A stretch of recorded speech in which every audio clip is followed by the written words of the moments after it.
Well, thank you very much, Jamie, and thank you everyone for welcoming me, almost really an interloper, so warmly into your bosom, into Northern Ireland. Now, I'm not really a politician. Actually, I'm a humble businessman. But I got so fed up with Theresa May and all her shenanigans that I sort of was forced out of a passive viewing mode into active politics. And it was for democracy that I stood up when I joined Nigel Farage's Brexit party. It was to make sure that the vote in 2016 was upheld. And it's for democracy that I'm standing up for standing up against the Northern Ireland Protocol, because it is inherently undemocratic and illegal.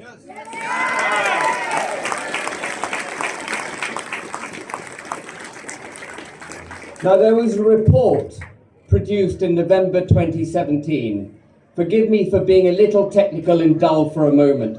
There was a report produced in November 2017 which said, and this won't surprise any of you, that actually having a light touch customs border on the island of Ireland was no problem.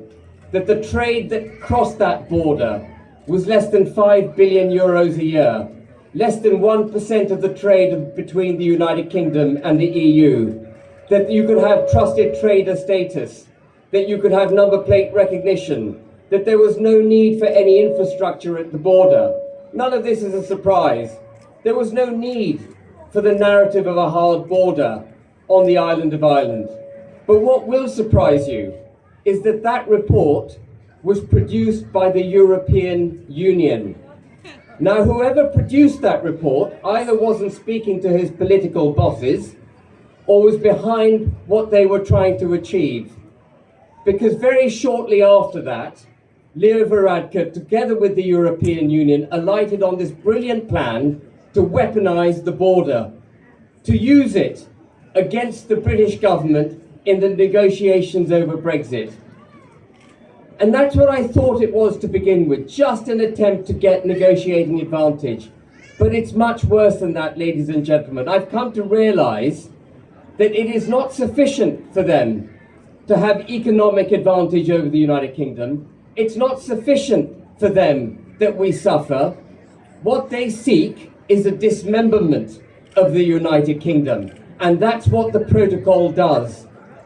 And make no mistake, if Northern Ireland falls, Scotland will fall as well.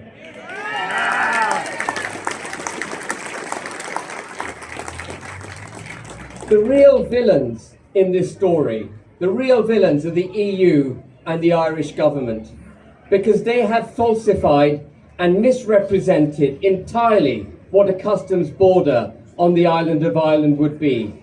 But I'm afraid that those to whom you have given your allegiance, the Westminster government, they are the ones who have really forsaken you, because they should have stood up to that false narrative. Did we not all cheer when we heard Boris Johnson at the DUP conference say that it was unconscionable for there to be a border in the Irish Sea? Did we not cheer when he was Prime Minister at his first G7 summit in Biarritz and he said the withdrawal agreement is dead, dead, dead?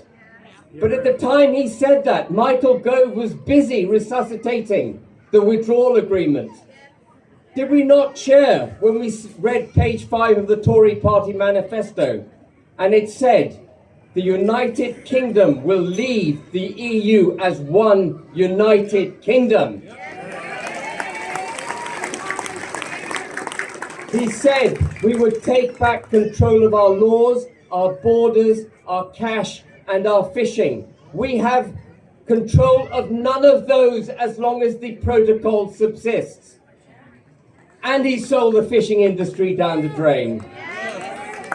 And it is not as if Boris Johnson doesn't know what he's doing. On the 12th of September last year, he wrote in the Telegraph that it was necessary to break international law in a limited and specific manner because the protocol presented an existential threat to the fabric of the United Kingdom. So he was going to bring forward clauses in the internal market bill that would neuter the protocol. But as fast as he made that undertaking, he gave up on it. And the problem, ladies and gentlemen, is that Westminster does not see Brexit as something, it doesn't truly see Brexit as of sovereign importance. It puts trade and pragmatism, as it sees it, ahead of the integrity of the Union of the United Kingdom. We even had counsel for government stand up in court and say, this may surprise some of you, counsel for government stand up in court and say that the Act of Union 1800 that brought Great Britain and Ireland together had been repealed. Are you aware that the Act of Union has been repealed? So, we are where we are, and it's a horrific situation. But there is a hero in this otherwise horrific story. And the hero in this story are the people of Northern Ireland. It's you.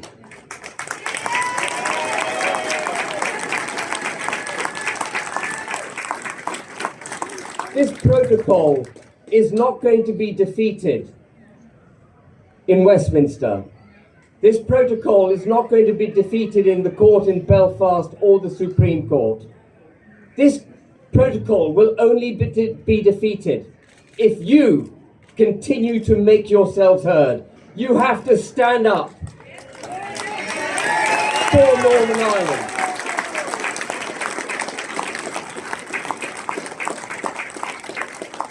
There is no solution to the protocol through the protocol.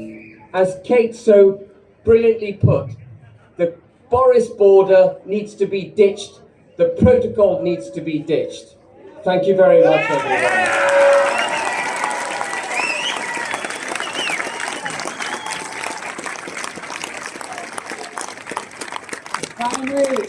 Finally, ladies and gentlemen, I want